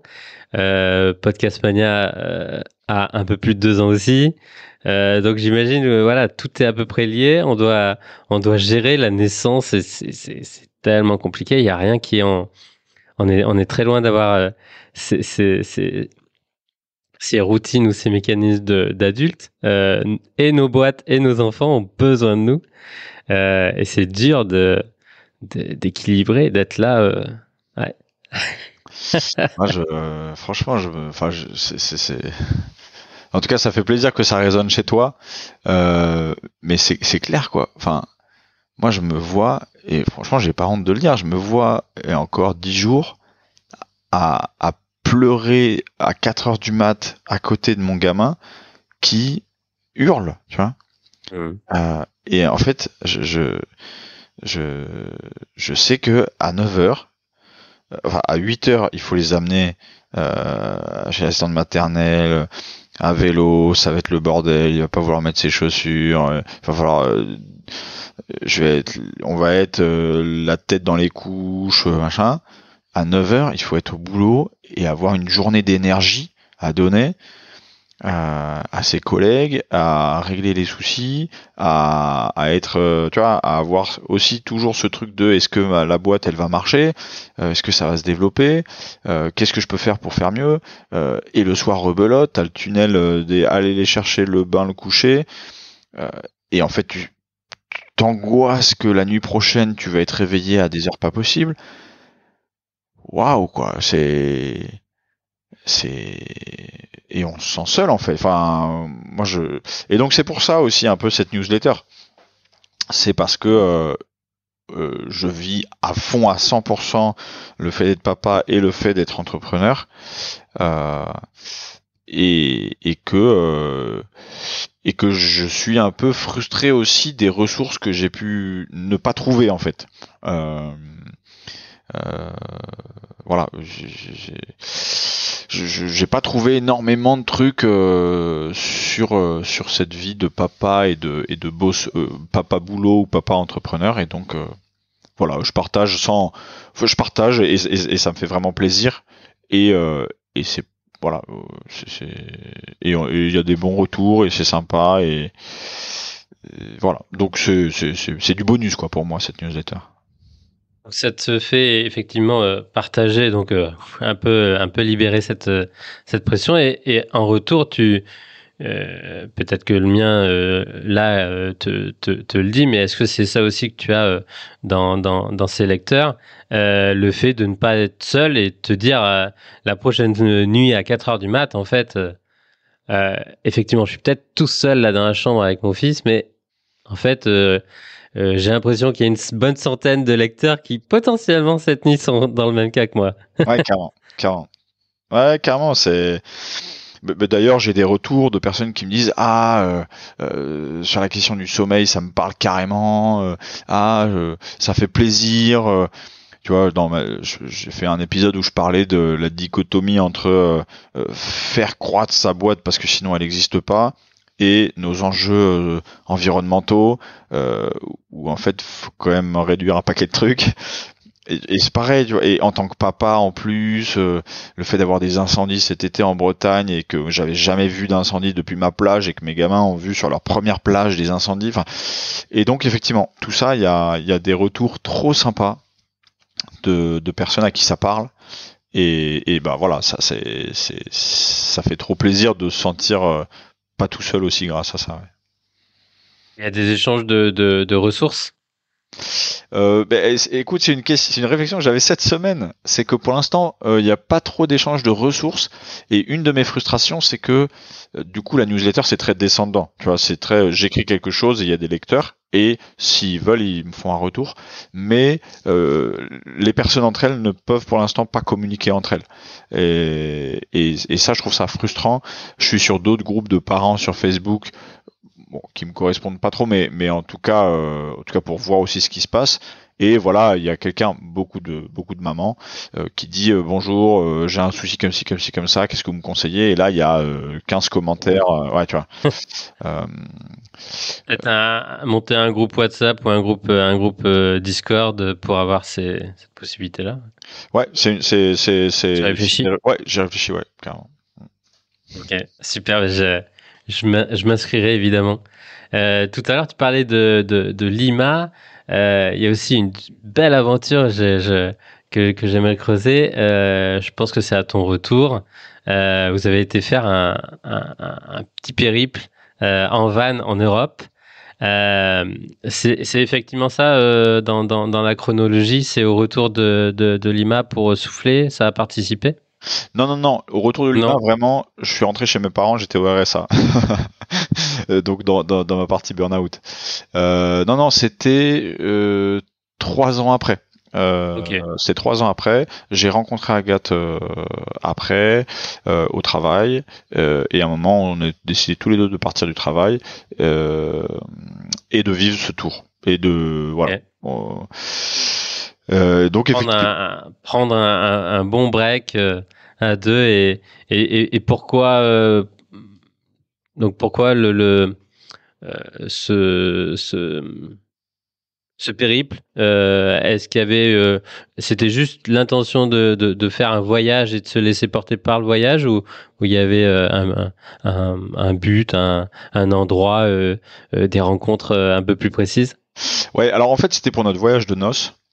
Ah. Et on se disait tiens, plutôt que de partir à l'autre bout du monde pendant 15 jours et rentrer le lundi matin au boulot, est-ce qu'on ferait pas quelque chose que d'un peu qu'on a, enfin voilà, quelque chose qui va être Il va incroyable, rester. Ouais. qui va rester et qui va être aussi cohérent avec qui on est. Euh, et le voyage tu vois, un slow travel un peu, en allant rencontrer des cultures différentes, en voyageant dans des pays, ça nous correspondait, en allant découvrir. Et voilà, on est parti initialement, et ça c'était vraiment sur mon initiative, parce que je suis quelqu'un qui a toujours besoin d'avoir un objectif en tête. Euh, Agathe, elle est plus moment présent, quoi. Ouais, c'est un effort que je dois faire, mais donc voilà, sur mon initiative, on s'est dit, allez, c'est notre voyage de noces, on va aller rencontrer des personnes et on va les faire parler d'amour. Euh, et autant c'était incroyable, mais quand on est parti en République tchèque, on comprenait plus rien. Ah oui. En anglais, ça allait. Ouais, en fait, même en anglais, c'était compliqué parce que tu vois, nous, on arrivait devant les personnes, on leur disait, est-ce que vous voulez qu'on vous présente notre projet, est-ce que vous voulez qu'on vous enregistre ou pas, et on avait une question, c'était bah, pour vous, c'est quoi l'amour? Et après, voilà, on parlait plus, quoi. Et donc, tu vois, dans la subtilité d'expliquer des choses, même en anglais, nous, on n'arrivait pas à, tu vois, l'émotion de la langue. Et donc, c'était incroyablement fort quand on était en France, quand on était au Luxembourg, Belgique. On est tombé vraiment sur je sais pas, une jeune de 25 ans qui nous dit, moi je crois plus en l'amour, les mecs c'est tous pareil, machin, mais quand même j'attends, enfin dire une histoire hyper forte. On est tombé sur un couple qui avait 60 ans de mariage, euh, et qui se faisait des blagues, et la grand-mère était là, ah mais alors on se remet souvent tranquille sur l'oreiller, ah je sais pas quoi. C'était incroyable. Enfin, je veux dire, c'était tellement beau et parfois dur aussi, mais en tout cas hyper vrai, quoi. Bon, bah, voilà, on est parti avec cet objectif d'aller rencontrer les gens pour leur faire parler d'amour, et progressivement on a arrêté parce qu'on n'arrivait plus par rapport à la langue, et aussi, et c'est devenu très bien d'avoir un voyage juste pour voyager et pas pour faire quelque chose, quoi. Voilà, tranquille. Et donc combien de pays vous avez été Oula, faire? je crois qu'on a fait 17 pays, mais c'était pas tant l'objectif de faire les pays, c'était bah en fait on a fait la boucle, tu vois, on a fait Allemagne, Pologne, ensuite Roumanie, Bulgarie, on est passé un tout petit peu en Turquie, Grèce, les Balkans, on est rentré par la Croatie, l'Italie. Mais c'était pas tant le nombre de pays. Non, c'était pas le nombre, mais ouais. c'était donc en 4 mois, voilà, vous faisiez quand même la route toutes les semaines, quoi. On faisait en moyenne, je crois, 1 à 2 heures de route par jour. C'était 100 kilomètres, tu vois, par jour. Et parfois on bougeait pas pendant 3 jours, et parfois on faisait 6 heures de route. Ça dépendait. Quelles sont les 3 choses aujourd'hui que tu retiens ou que tu essayes de mettre dans ta vie de tous les jours, ou dans ta vie de couple?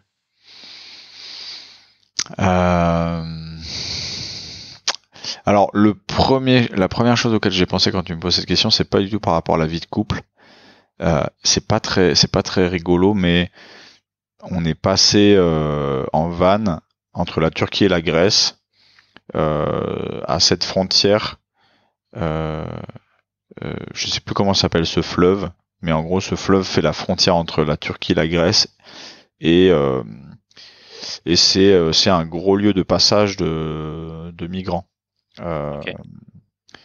Et il y a le truc de voir la situation dans les journaux, il y a le truc de voir ou d'en parler dans les conversations en famille, avec les copains, et il y a le truc d'être là où les gens veulent passer, et enfin moi ça m'a transformé. Enfin, il y a ces personnes qui sont en Turquie, qui sont dans des camps en Turquie. La Turquie, elle a dealé avec l'Europe pour plusieurs milliards pour retenir les personnes. Et en fait, la Turquie, quand ils veulent, finalement, ils ouvrent les portes, ils laissent passer les personnes. Les personnes, c'est la chair à canon, quoi. nous-mêmes, on s'est rapproché de ce fleuve. Ça rapproché, je sais pas, on était à 300 ou 400 mètres. Et ben on s'est fait arrêter par les flics en Grèce. On s'est fait fouiller tout le van. C'était un moment, on était séché quoi. On était séché, tellement triste d'être aussi proche de ces vies humaines. On a des personnes qui nous ont dit s'il vous plaît, mettez-moi dans votre camion, ramenez-moi, genre c'est vraiment on peut penser ce qu'on veut mais là on est face à des gens, tu vois. Enfin c'est bref, donc ça m'a complètement retourné. Et aujourd'hui, dans ton quotidien, tu travailles, tu collabores avec, tu offres cette chance-là avec des personnes qui ont, en tout cas, traversé ces, ces obstacles pour Ouais. venir ici. Ouais. Et puis moi j'essaie d'avoir, c'est toujours un équilibre, hein, mais j'essaie d'avoir une position où je laisse les personnes parler si elles souhaitent parler. Et donc tu vois pendant un an, pendant 10 mois, le premier salarié Ulrich, il a rien dit. Et là il y a un mois, quand on lui a proposé de faire son portrait, il a raconté. Donc lui il est syrien, il a raconté ce que c'était que la guerre en Syrie, il a raconté son arrivée en Turquie, il a raconté sa galère en Turquie avec ses enfants. Enfin bon bref, je te fais pas tout le passage, Ouais. mais ouais,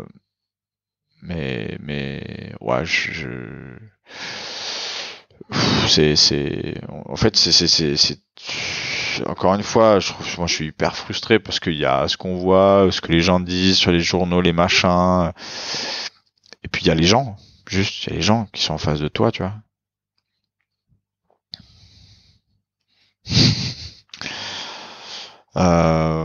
Voilà. Et sinon, par rapport à mon couple dans ce voyage,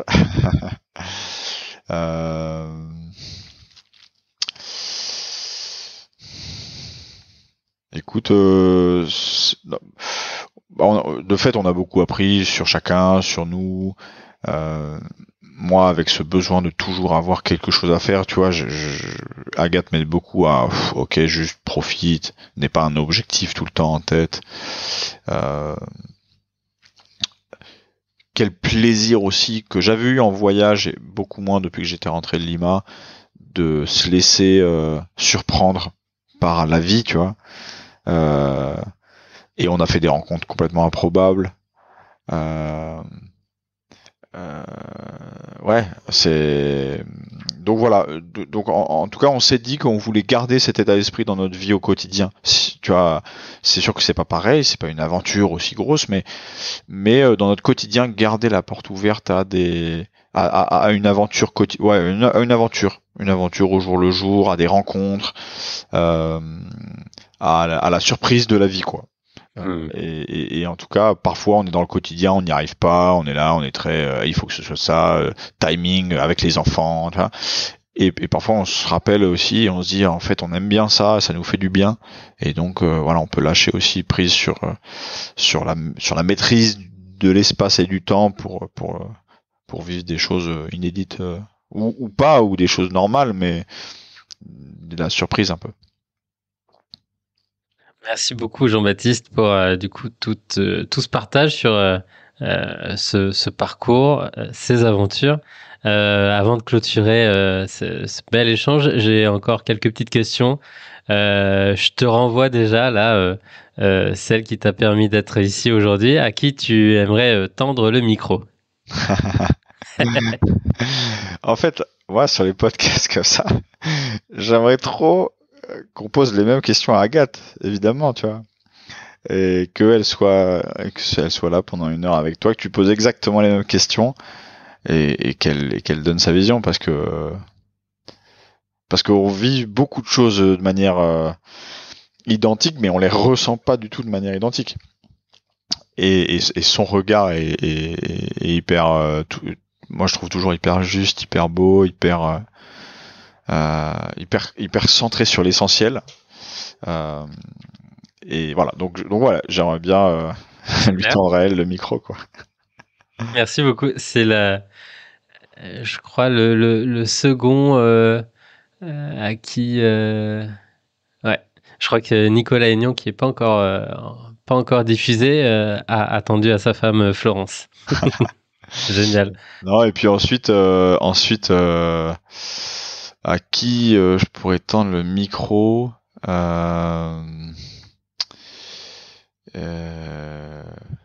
En fait, je pense à un autre, à quelqu'un d'autre qui s'appelle Vincent, qui me bat tout le temps au tennis,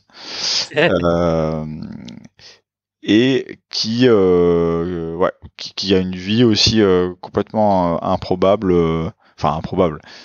qui a été directeur de plusieurs entreprises d'insertion. Donc d'ailleurs c'est un autre de mes mentors sur la partie insertion, qui aujourd'hui a lancé son entreprise d'intelligence collective, et il est solo, et du coup il se retrouve dans des situations parfois à faire une présentation devant Emmanuel Macron, et puis le lendemain il est à mal passé dans les quartiers nord à Marseille pour animer une formation pour des gars qui cherchent un emploi dans les cités à Marseille, tu vois. Et voilà. Donc grand écart. Il y a un grand écart, et il est capable de faire ce grand écart. Actuellement, lui-même, il vit avec sa famille dans une maison où ils accueillent des personnes qui sortent de la rue, ou des personnes qui sont blessées par la vie.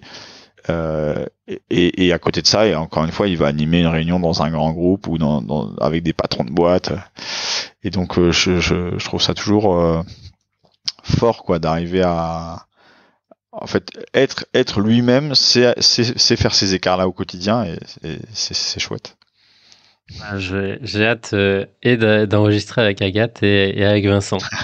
Si tu peux nous mettre en relation, ce sera avec plaisir. Carrément. Avec qui aimerais-tu boire un café si tu avais vraiment un bouton no limite, qui tu veux, encore présent dans ce monde ou pas? J'aimerais boire un café avec. J'aimerais boire un café avec. J'aimerais boire un café avec l'abbé Pierre. Ouais.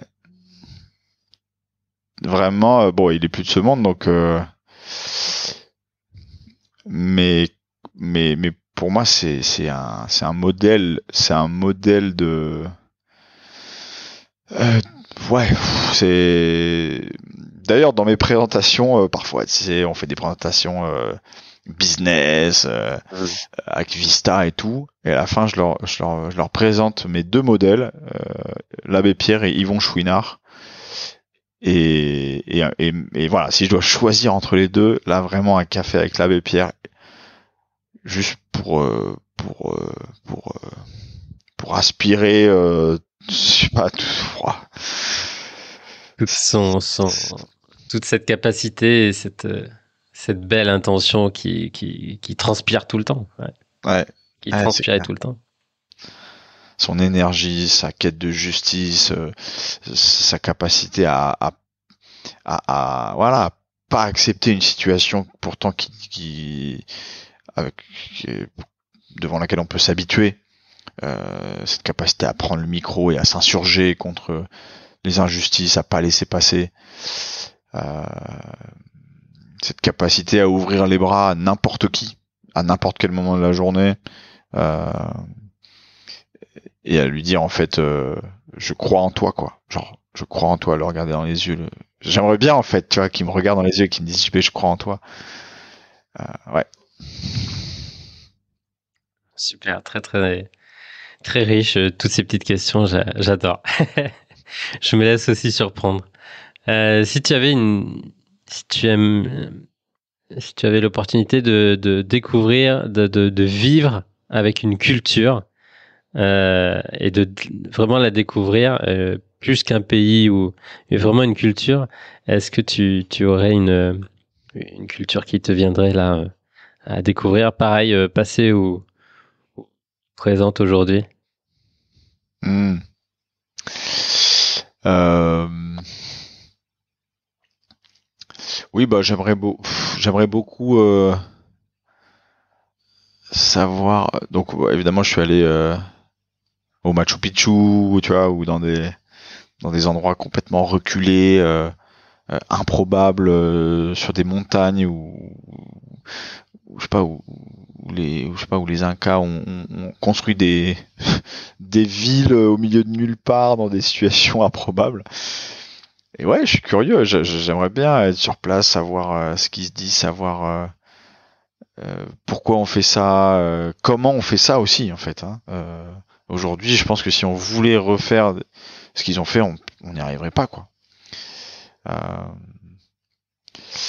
voilà, donc il y a ouais, cette construction dans des endroits improbables et ça me fait, je rejoins un peu, enfin en tout cas, je trouve qu'il y a un lien avec aussi un peu cette culture de la construction des cathédrales.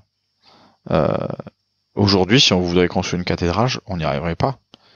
Ah, bah, on le voit avec ce qui s'est passé à Notre-Dame. Ouais. C'est très compliqué de tout remettre en place. Ah là là, mais je sais pas, j'imagine. Donc j'ai lu pas mal de romans de Ken Follett là sur la construction des cathédrales, pierre par pierre, faire en sorte, alors que t'as pas d'éléments de mesure comme on a aujourd'hui, que tel pilier il repose sur tel pilier, il soit en équilibre sur tel truc et que le toit tienne grâce à ci, grâce à ça. C'est se lancer dans des chantiers qui durent des dizaines d'années euh, et y croire, tu vois. Aujourd'hui, on a envie que tout soit fait rapidement, on a envie de savoir quand ce sera terminé. Voilà, donc un peu cette culture de la construction petit à petit. Ouais. Super. Je partageais effectivement cet attrait sur la construction. Euh, Si tu devais avoir et choisir un seul objet à avoir au quotidien dans tes poches, ce serait quoi? Un objet Un objet. qui pourrait t'accompagner tout le temps. Un objet. Euh... Écoute, quand un des trucs qui m'a beaucoup aidé dans mon burn-out, c'est mon psy qui m'avait proposé ça, c'était d'avoir dans ma poche une petite pierre qui avait du sens pour moi, que j'aurais pu ramasser sur une plage ou dans un endroit qui avait de l'importance pour moi. Et, euh, et, et dès que je mets ma main dans ma poche, dès que je la touche, ce petit caillou, de me plonger dans un monde qui me fait du bien, quoi. De me plonger, de revoir cette plage là où je suis allé le chercher, de revoir ce moment euh, qui m'évoque, enfin que je peux m'évoquer, d'engranger des souvenirs, de me rappeler des moments où je me sens bien, de me rappeler mes proches, euh, de me rappeler ce en quoi je crois, de me rappeler la personne que j'ai envie d'être. Enfin voilà. Et ce petit caillou, je l'ai encore d'ailleurs. Franchement, c'était voilà, c'est un peu avec ce Un petit caillou. ancrage Ouais, un ancrage. très Merci. très fort. Hein. Un ancrage. Ouais, ouais, c'est ça. Mm. Donc, tu sais où il est, mais entre guillemets, pour l'instant, enfin, tu as choisi de te dire que tu n'en avais plus besoin, donc tu le mets pas forcément tout le temps dans tes poches. Quoi. Oui, et puis moi, je suis quelqu'un qui perd un peu tout le temps ses affaires. Donc ça, maintenant, il est au coffre. Il est au coffre, mais en tout cas, il y a des moments où je le ressors, tu vois, Hmm. pour des petits passages un peu plus difficiles. Ouais, je Petite le ressors. présentation Ouais. avec quelques quelques enjeux. Allez hop, on le met dans la poche droite et Carrément. Ouais. porte-bonheur aussi. Super. Quelle ressource tu aurais envie de nous partager? Ça peut être un livre, un podcast, un film, une expo, une ressource en lien avec un petit peu tout ce qu'on a partagé, qui t'a beaucoup aidé, beaucoup inspiré?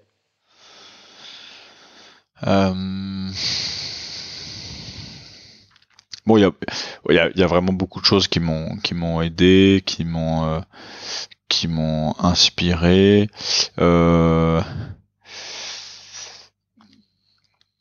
Mais bon, je vais choisir ouais, je partage la dernière chose qu'on a vue ensemble avec Agathe, qui est cette série dont évidemment j'ai oublié le nom, sur le hip-hop français, sur l'origine du hip-hop français sur Arte. Et en fait, c'est une série en 5 ou 10 épisodes qui revient sur l'origine de des groupes comme NTM, des groupes comme Assassin, des DJ de l'époque qui ont fait une partie du rap ou du hip-hop français. Et moi, j'ai un peu tout le temps regardé, je sais pas, les musiques de NTM comme étant ouais, hyper bourrin, ça me correspondait pas trop. Enfin, j'aimais pas trop, violent et tout. Et en fait, cette série, elle rentre dans l'univers des gamins qui deviennent ces chanteurs ou ces DJ. Elle rentre dans l'univers au quotidien avec des parents parfois violents, des parents seuls, l'école, la galère dans les quartiers, la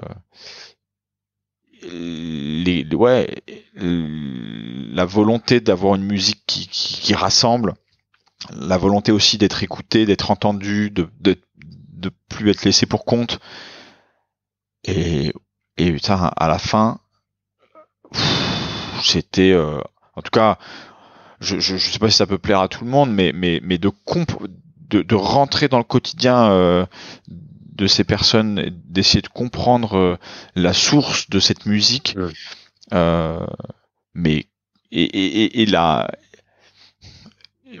quête de vérité en fait de ces personnes et la quête de justice de ces personnes. Waouh, j'ai trouvé ça super fort quoi. Je trouvais qu'il y avait une énergie de dingue. Après on n'aime pas la musique, c'est pas la question, c'est waouh, ces personnes elles avaient une envie de s'en sortir. Évidemment, il y avait la drogue, évidemment, il y avait les galères, évidemment tout ça, mais il y avait une envie de s'en sortir, purée. Je sais pas moi si j'étais dans ces milieux-là, ce que je serais devenu, tu vois. Et voilà, donc ça c'est le dernière série, dernier film où je suis resté scotché et où ouais, je sais pas, vraiment respect pour eux et respect pour les personnes qui ont voulu tourner cette série. Ce que je retiens, au-delà du coup de ma curiosité, j'irai voir. J'avais regardé Validé, la grosse série sur le rap sur Canal. Effectivement, quand on ne comprend pas, c'est parce qu'on ne connaît pas.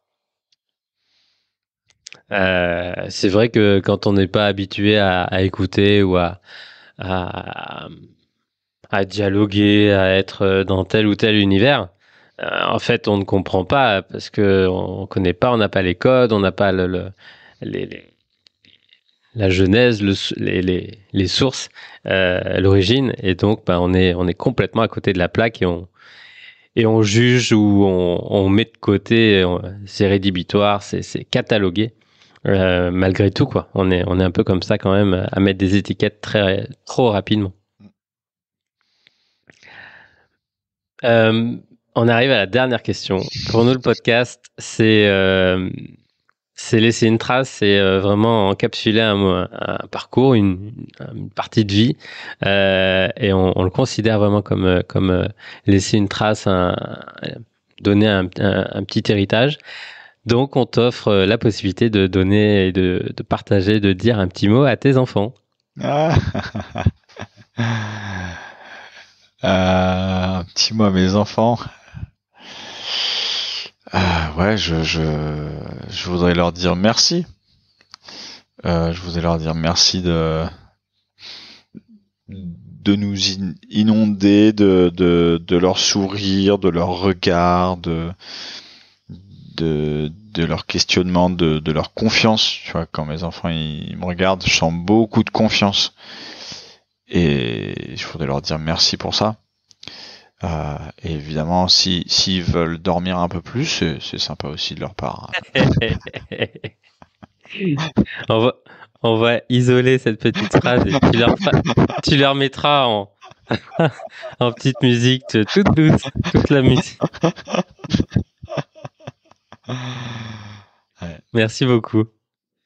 Merci beaucoup Jean-Baptiste pour vraiment encore une fois tout ce plaisir, toute cette belle vibration, très une vibration très slow, mais bien ancrée, bien profonde. On voit que évidemment il y a, on a compris. Tu nous as partagé beaucoup de ton parcours. On voit que ça s'est construit étape par étape et que c'est pas encore fini.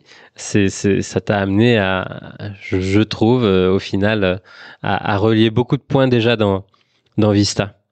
Et c'est peut-être là où il y a une force supplémentaire et une dynamique qui est là pour plus longtemps.